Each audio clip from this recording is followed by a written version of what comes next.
ওয়া মা খালাকতুল জিন্না ওয়াল ইনসা ইল্লা লিয়াবুদুন।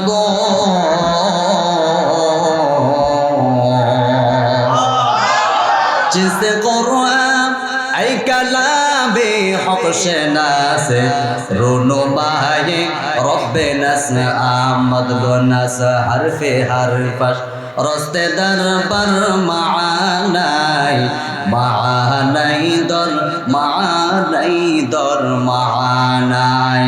আল্লাহ বলে বান্দারা যখন রাতে গভীর উঠা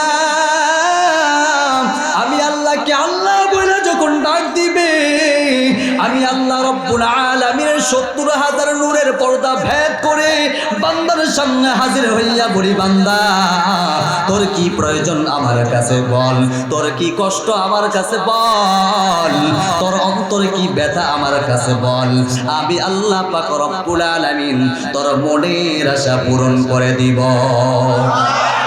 या इलाही मुझसे मुझको दूर कर ताकि देखो मुझ में तुझको एक नजर।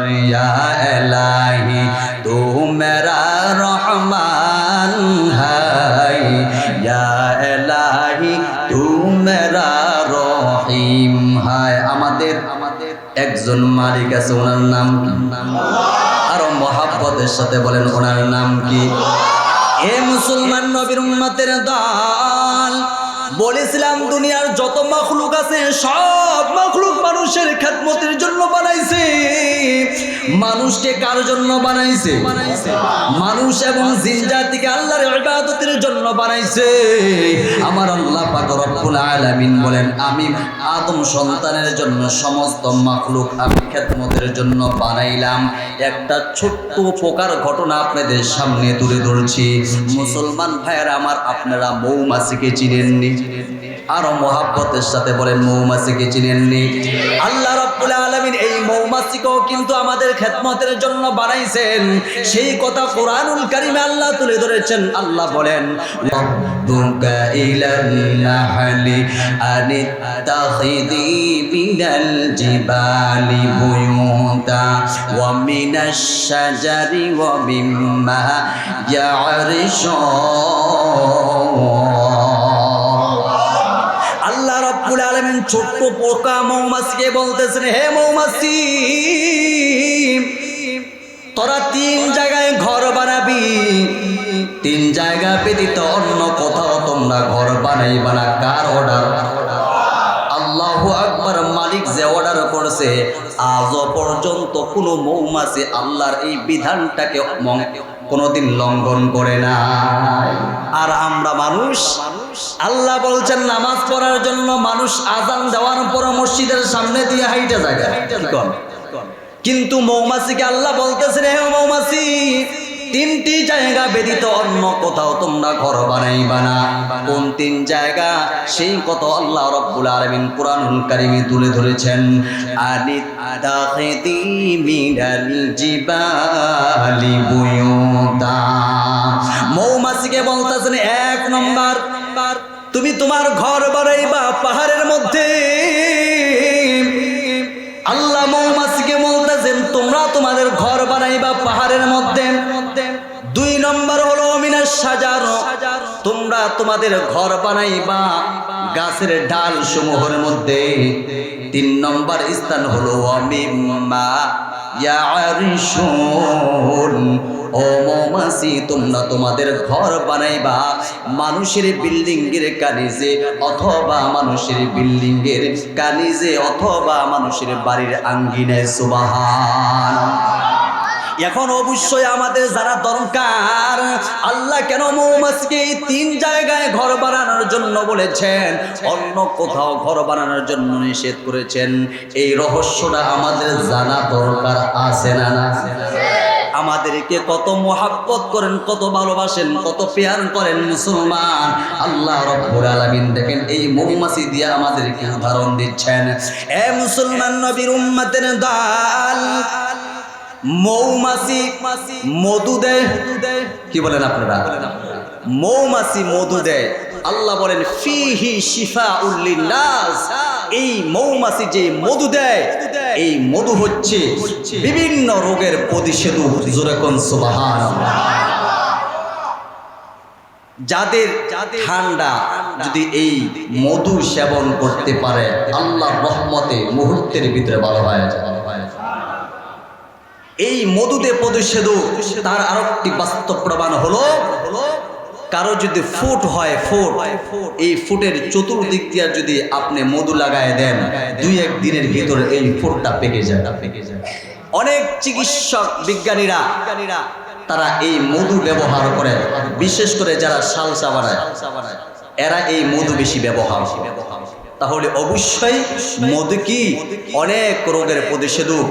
আল্লাহ রাব্বুল আলামিন এই মৌমাছির মাধ্যমে আমাদেরকে এই মধু দান করেছে। সুবহানাল্লাহ। তার একটি বাস্তব প্রমাণ হাদিস থেকে আপনাদের সামনে তুলে ধরছি।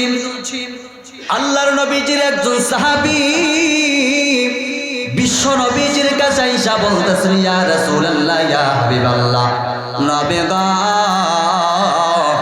আমার ভাই অসুস্থ। আল্লাহর পয়গম্বর বলেন তোমার ভাইকে মধু পান করায় দাও। ওই ব্যক্তিটা বাড়িতে গিয়া তার ভাইকে মধু পান করায় দিল। আগের চাইতে রোগটা আরো বেশি বৃদ্ধি হয়ে গেল। এবার লোকটা দৌড়াইয়া বিশ্ব নবীজির কাছে আসলেন, ইয়া রাসূলুল্লাহ, ইয়া হাবিবাল্লাহ, মধু পান করানোর পর এমন যেন আমার ভাইয়ের রোগটা আরো বেশি বেড়ে গেছে। আল্লাহর পয়গম্বর বলেন দ্বিতীয়বারের মতো তোমার ভাইকে মধু পান করাও। ওই সাহাবী দ্বিতীয়বারের মতো তার ভাইকে মধু পান করাইলেন। দেখেন আগের চাইতে রোগটা আরো বেশি বেড়ে গেছে।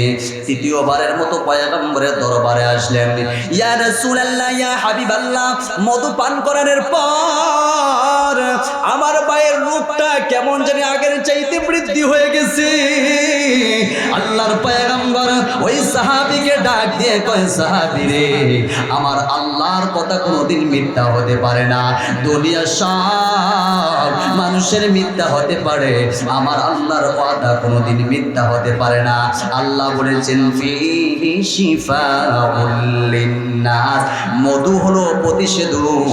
ও সাহাবী যাও আর একবার তোমার ভাইকে মধু পান করাও। ওই সাহাবী যখন তৃতীয়বারের মতো তার ভাইকে মধু পান করাইলেন, মধু পান করার সাথে সাথে আল্লাহর কুদরতে, আল্লাহর রহমতে, দয়ার তার ভাই আগের মতো সুস্থ হয়ে গেলেন। ঐতিহাসিকগণ বলেছে তার বাইরে পেটের সমস্যা ছিল। মধু যেহেতু গরম জিনিস, মধু যখন তার পেটে পড়ছে, পেটে তো অনেক ময়লা জমছিল, এগুলো আস্তে আস্তে গলিয়া গলিয়া পায়খানার রাস্তা দিয়ে বের হয়েছে। এই জন্য মনে করছিল পাতলা পায়খানা মনে বেশি হয়। তাহলে কি বুঝলাম? অবশ্যই মধু অনেক রোগের প্রতিষেধক। এই জন্য মধু পান করবেন তো ইনশাল্লাহ। আবি যাবি না খায় মাঝে মাঝে মধু খাইলে অনেক উপকার আসবে। এখন বলছিলাম মুসলমান কেন আল্লাহ রাব্বুল আলামিন, মনে আছে তো মৌমাছিরে কেন 3 জায়গায় ঘর বানাইতে বলছে? রহস্যটা জানা দরকার না? আল্লাহ কেন মৌমাছিকে 3 জায়গায় ঘর বানাবার জন্য বলছেন? অবশ্যই আল্লাহ তার বান্দাদেরকে মোহাব্বত করেন, ভালোবাসেন, পেয়ার করেন। মুসলমান আমাদের মাঝে অনেকে আছেন পাহাড়ি অঞ্চলে বসবাস করে, এমন আছে না নাই? আল্লাহ মৌমাছিকে বললেন, এ মৌমাছি, আনিত্তাখিদি মিনাল জিবালি বুয়ুতা, তোদের ঘর বানাইবা পাহাড়ের মধ্যে।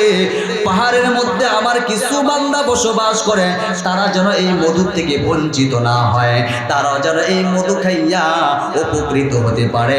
এই জন্য মৌমাছিকে আদেশ করলেন, আমি যেহেতু বান্দাদেরকে মোহাব্বত করি, ভালোবাসি, আমার বান্দাগুলো যেন মধু থেকে বঞ্চিত না হয়, এই জন্য তোরা তোদের ঘর বানাবি ওই পাহাড়ের মধ্যে। সুবহান, আমার বান্দাগুলো যেন তোদের কাছ থেকে বঞ্চিত না হয়, মধুর থেকে বঞ্চিত না হয়। সুবহানাল্লাহ।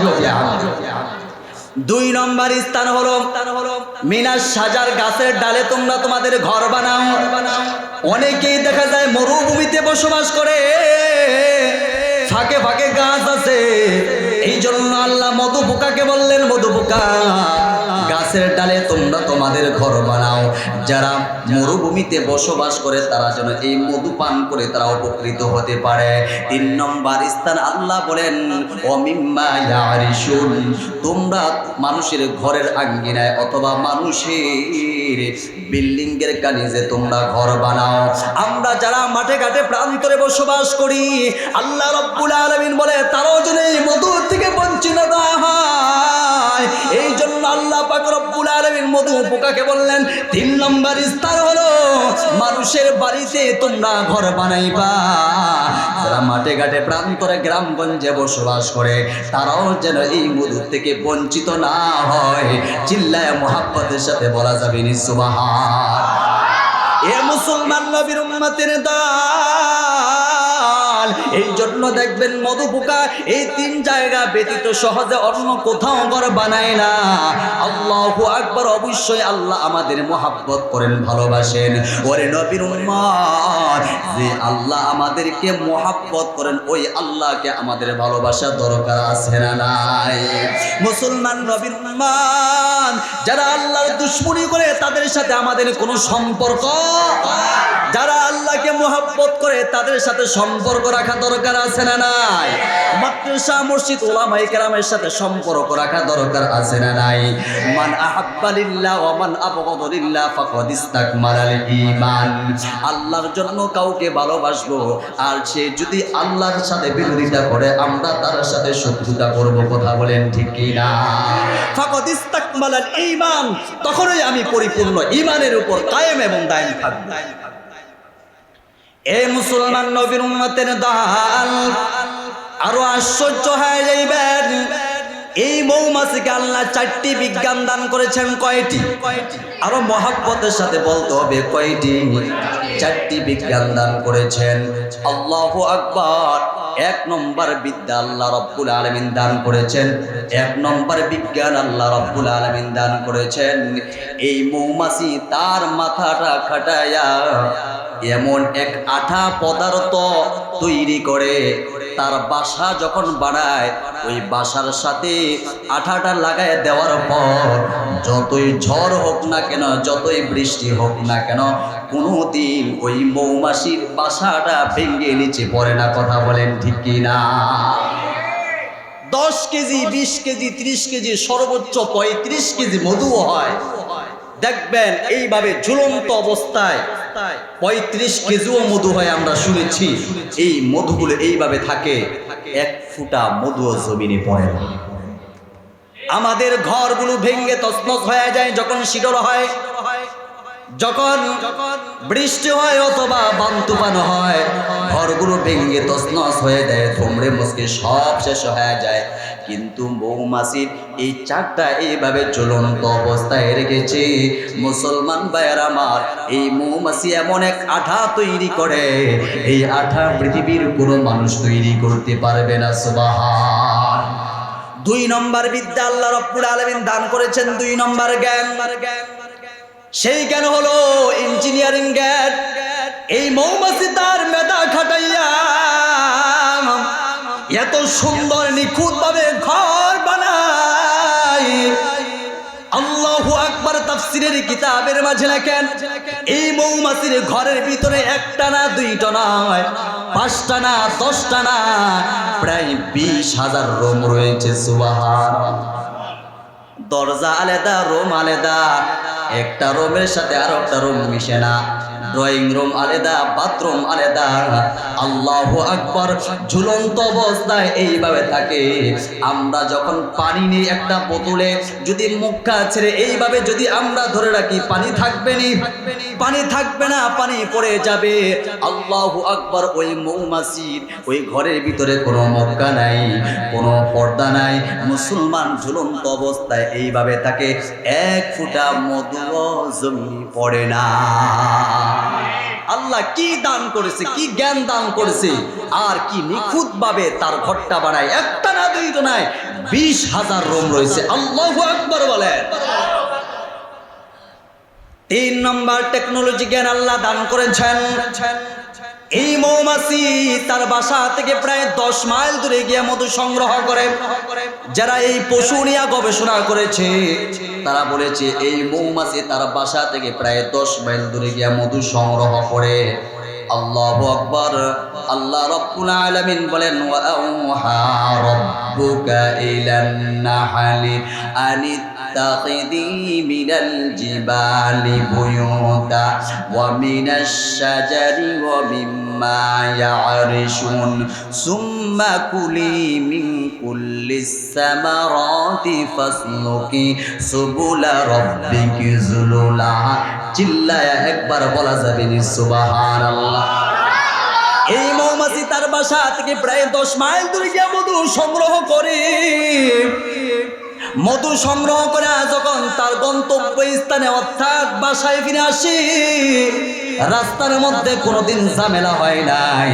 আজও পর্যন্ত কোনো মৌমাছি তার রাস্তা ভুলে যায় নাই। সুবহানাল্লাহ বলে। তার বাসার থেকে 10 মাইল দূরে গিয়ে মধু সংগ্রহ করে বিভিন্ন ফল ফুল থেকে, কিন্তু আসার পথে রাস্তাঘাটে কোনো সমস্যা হয় নাই, ডাকাতের কবলে পড়ে নাই, কোনোদিন রাস্তা ভুলে যাই নাই। আমরা মুসলমান যারা আছি, আমরা যারা মানুষ আছি, আমরা কিন্তু মানচিত্র ছাড়া চলতে পারি না, ম্যাপ ছাড়া চলতে পারি না। যেমন আমি আমার উদাহরণ দিয়া বুঝাই, সারা বাংলাদেশে বয়ান করি, বয়ান শুরু হয়ে গেছে, এই গতকালকেও বয়ান করলাম। মুসলমান অপরিচিত জায়গায় যখন যাই, আমরা ম্যাপটাকে সামনে নিয়ে যাই, তাহলে গন্তব্য স্থানে আমরা পৌঁছাইতে পারি। আমাদের সমাজে অনেকে জাহাজ চালায় কি চালায় না? সমুদ্রে জাহাজ চালায়। মুসলমান রাত্র যখন গভীর হয়ে যায়, ওই জাহাজ চালক তাকায় দেখে সামনে অথই পানি আর পানি, কিছুই দেখা যায় না। তখন তাদের সামনে ম্যাপ রাখে, মানচিত্র রাখে। আল্লাহু আকবার।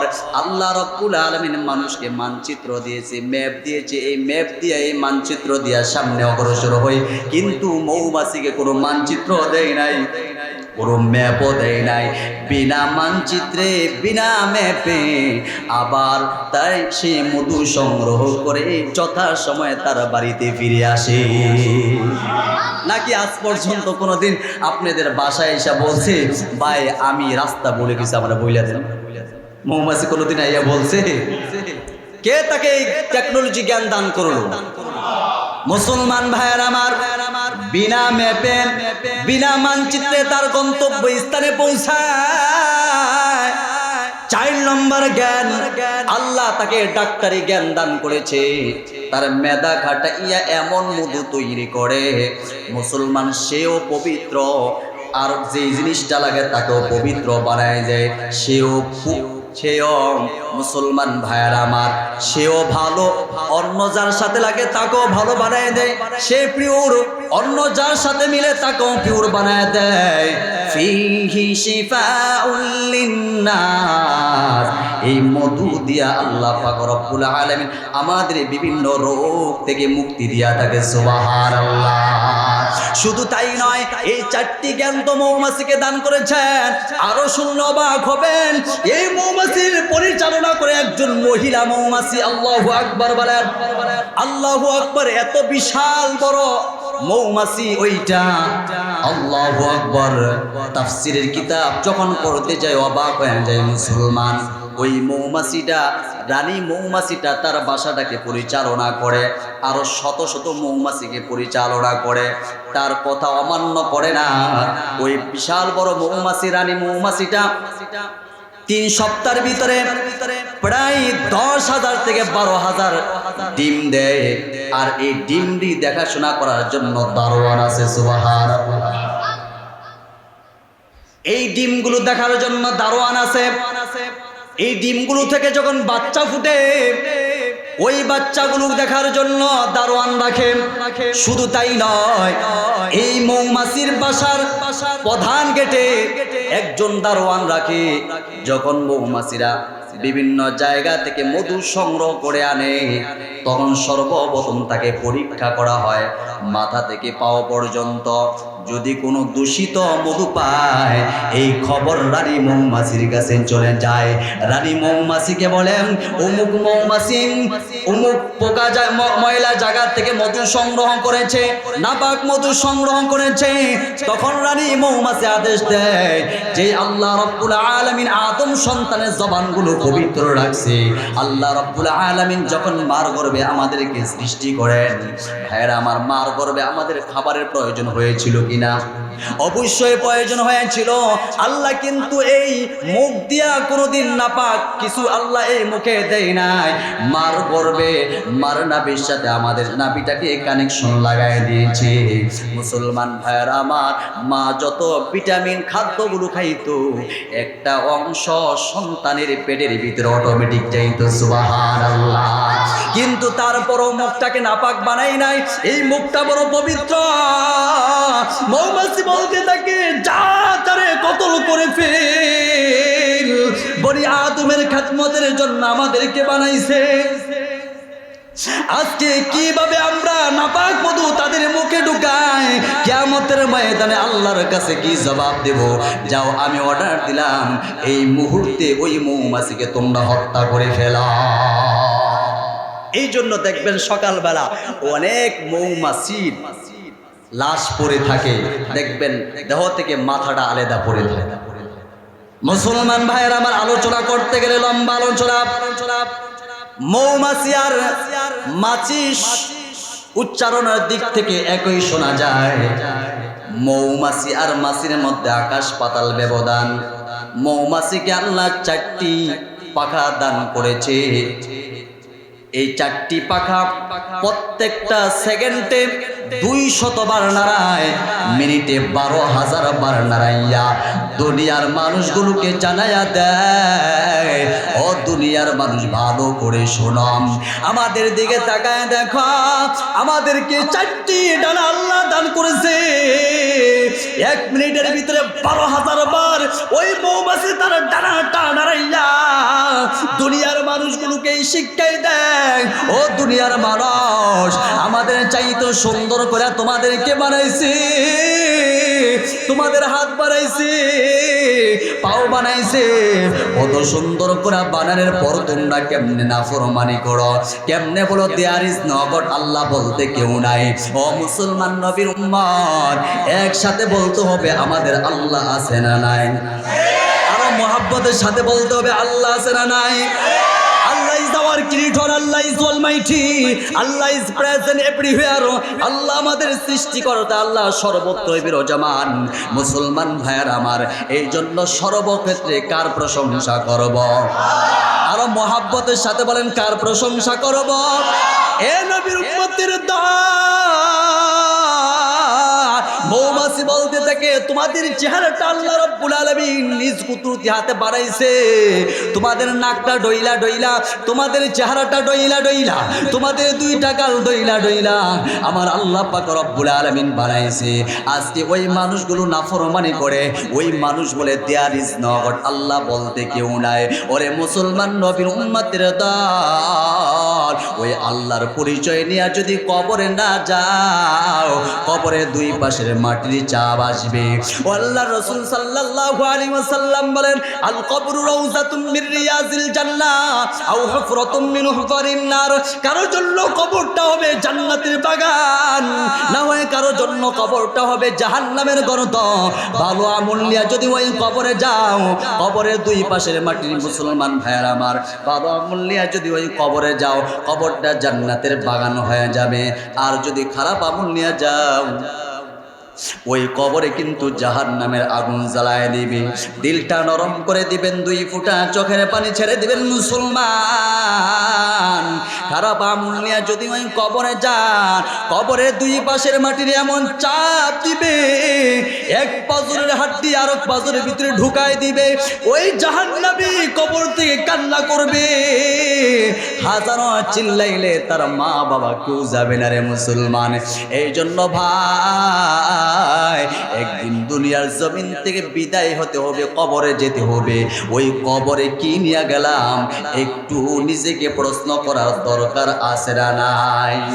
আল্লাহর রাসূল বলেন কুল্লুকুম রাঈন ওয়া কুল্লুকুম মাসউলুন আন রাইয়াতিহি, প্রত্যেকে দায়িত্বশীল। নিজের সন্তান যদি গুনার কাজ করে সন্তানকে বুঝাইতে হবে, ও সন্তান বাবা এই কাজে যায়ও না, এটা খারাপ কাজ। এইভাবে সন্তানকে বুঝাইয়া দ্বীনের পথে আনতে হবে। মুসলমানকে নিতে ওই ব্যক্তি আল্লাহর পয়গম্বর বলেন আল কাইয়িসু মান দানা নাফসাহু ওয়া আমিলা লিমা বা'দাল মাউত ওয়াল আজিজু মান ইত্তাবা নাফসাহু হাওয়াহা ওয়া তামান্না আলা আল্লাহি আযজা ওয়া জাল্লা। বিশ্ব নবীজি বলেন জ্ঞানী তো ওই ব্যক্তি যার জীবনের হিসাব মিলায় কবরে যাওয়ার আগে আমি ওই কবরে কি জবাব দিব,